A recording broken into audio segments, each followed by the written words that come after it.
Sumerian tablets that Enki and Enlil, well really it was Enlil's house that he kind of oversaw the operation, is still there. Now there's no roof on it, but the walls are still there according to where it was described to be. And right underneath, down that hill, are the original gold mines dating back 200,000 years. That's amazing. Well documented. I'm gonna actually take a visit there to South Africa to go visit this place. It's called the Adams Calendar. We saw the cross-section of DNA earlier.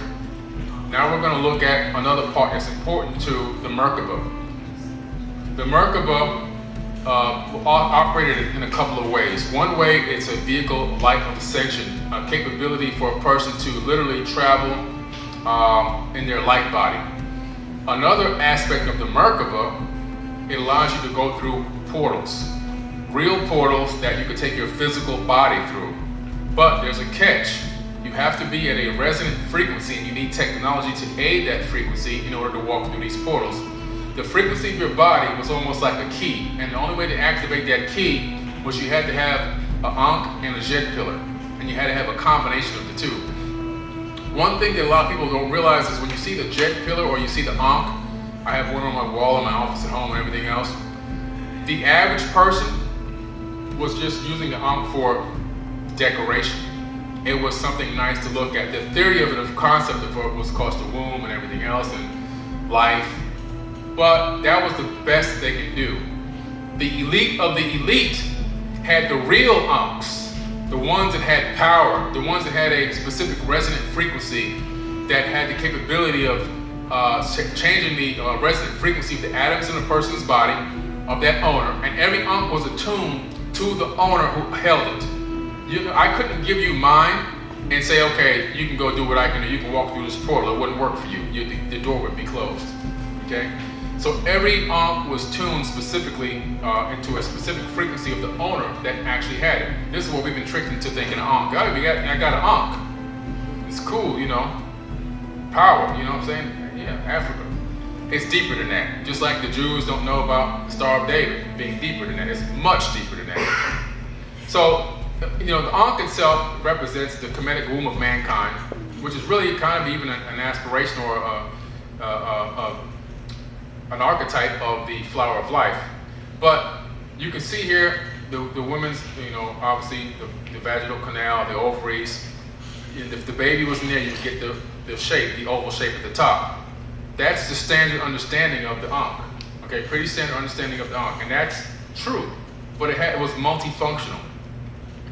If you look at the uterus, you know, this is where all life comes out of, obviously. But if you look at the male, basically it's a flip-flop. All life starts as a female. Every single one of us in here started off as a female in the embryonic stage. I don't know if you knew that or not. The uterus becomes a penis if you become a man. The uterus becomes a penis. The ovaries become scrotum. Every single one of us started off as a female. Every single one of us. And then we came through a womb.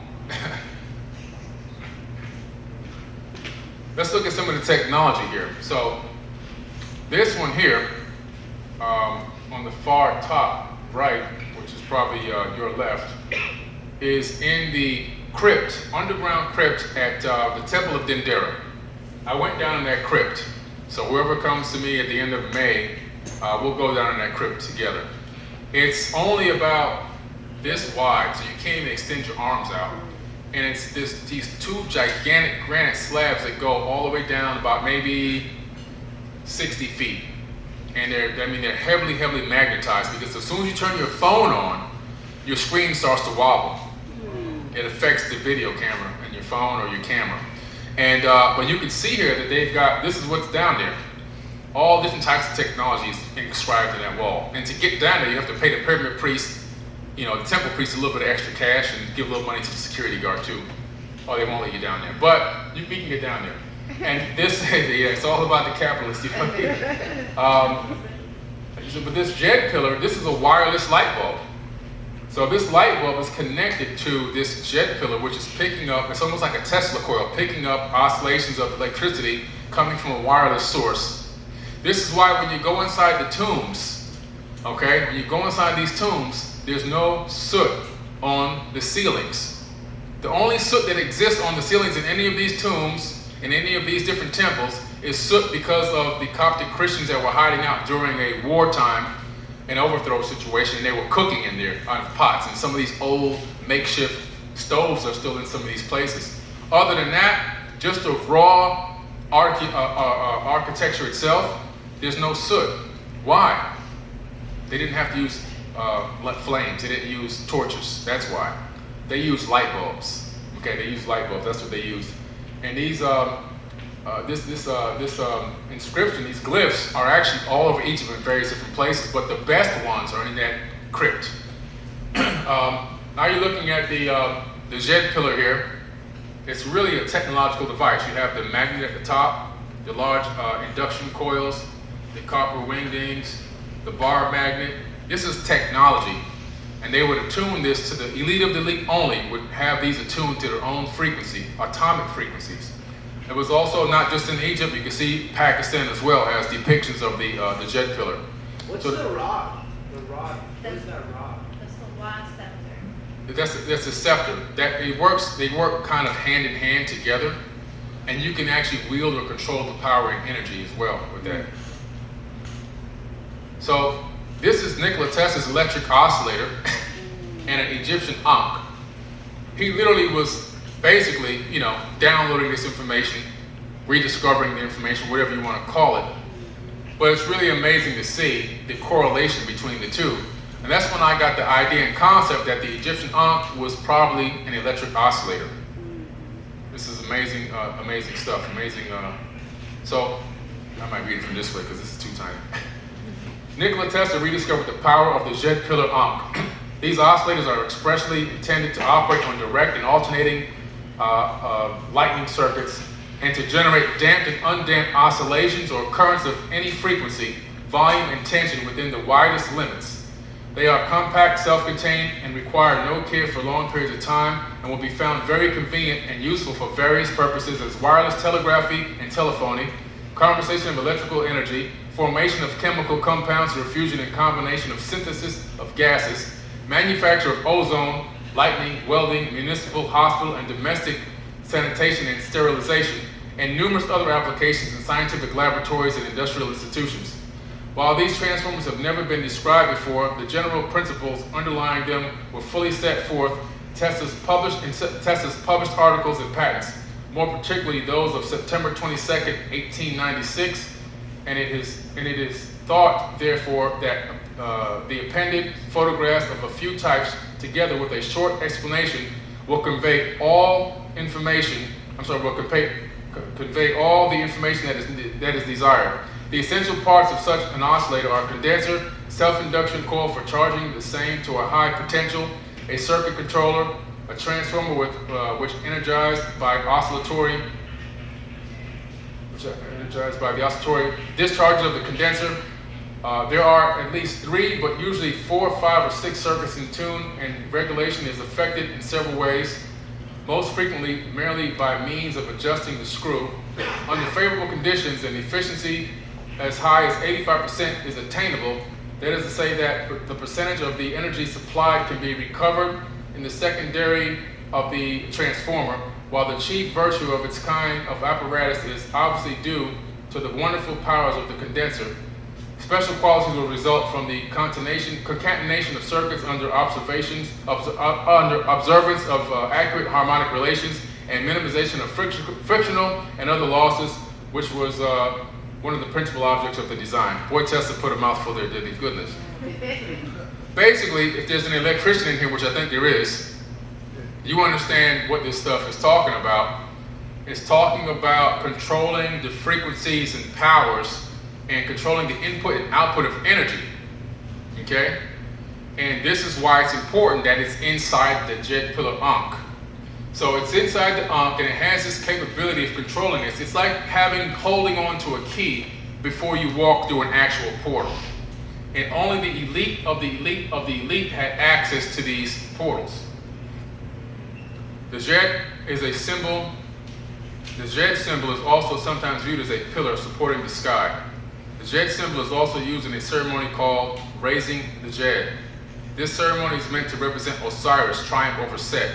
During the ceremony, the pharaoh uses ropes to raise a pillar with the assistance of priests. The jed has also been used as an amulet placed on the near spines of mummified bodies and the image painted on their coffin. So even they started getting away as the dynastic eras moved forward away from the real meaning of the jed. This happens over and over again. No matter what civilization you look at, we get amnesia. We get amnesia. We forget everything. They turned it into a religious affair instead of understanding the true power of it in ancient times. So you have the Ankh and you have the jed. If you look at modern day technology, right here, I don't know if you can see it behind me, some of you, it's identically the same. Wow. Identically the same. All we do is rediscover things that already existed. We invent nothing. We invent nothing. The Paternoster. This was actually written by Enki. This is actually an out-of-place slide, but I'll go on from here. But anybody who knows about the Paternoster, you see what he's holding. He's holding a jed pillar. He's holding a jed right there. He understands the power of it. It's in his hands because Enki was one of the elite that had the capability of walking through these portals. The Paternoster was written by him. It's the Lord's Prayer, basically. Our Father who art in heaven, hallowed be thy name, thy kingdom come on earth as it is in heaven, blah, blah, blah. That came from Enki, not from the Lord God that created the universe. They made it into the modern day Bible, but in actuality, it's something from ancient Sumerian. So, it's just so much, guys. So the power of the fire, the power of the word, the power of writing, this is all part of what's needed to crack the code to go into a portal. As you can see here, Yahweh, which is basically saying man is God.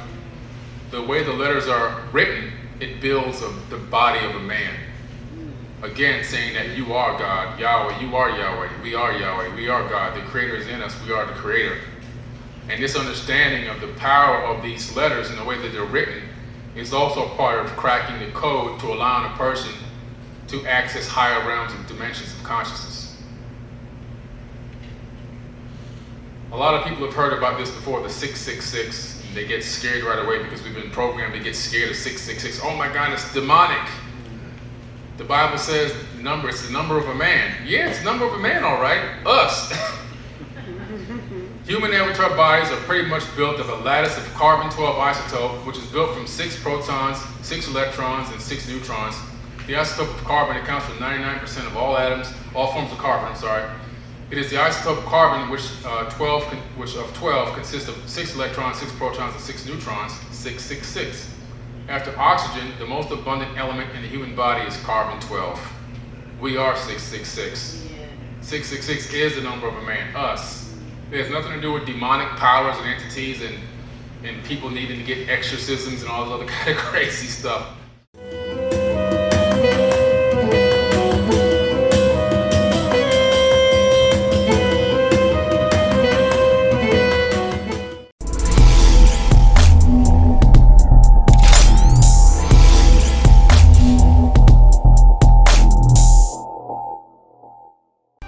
Hi, I'm Billy Carson, researcher, speaker, and best-selling author of the Compendium of the Emerald Tablets and Woke Doesn't Mean Broke.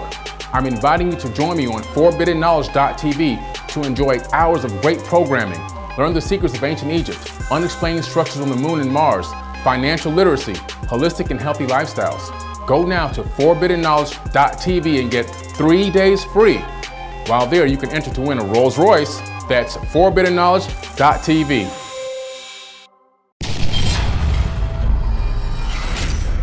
You are watching Forbidden Knowledge TV. Hi, my name is Billy Carson, and I'm the president of Forbidden Knowledge. We have an amazing investment opportunity here for anyone who wants to buy shares in Forbidden Knowledge. The money that's generated from this crowdfunding platform is going to be used to bring on a new content acquisitions partner. We're going to hire a new in-house graphics designer, a social media manager, put together a customer service team and a customer service management program that will organize and satisfy all the different legs of Forbidden Knowledge Inc., as well as, and of course, make more improved high quality streaming content for the Forbidden Knowledge TV platform.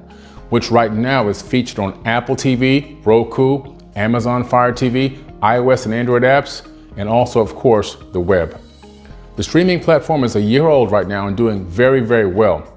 And we're looking for your support where you can not only be a conscious customer, but also be a part owner in an amazing opportunity that includes streaming TV, book publishing, and e-commerce. Grow with us and earn with us. Forbidden Knowledge Inc.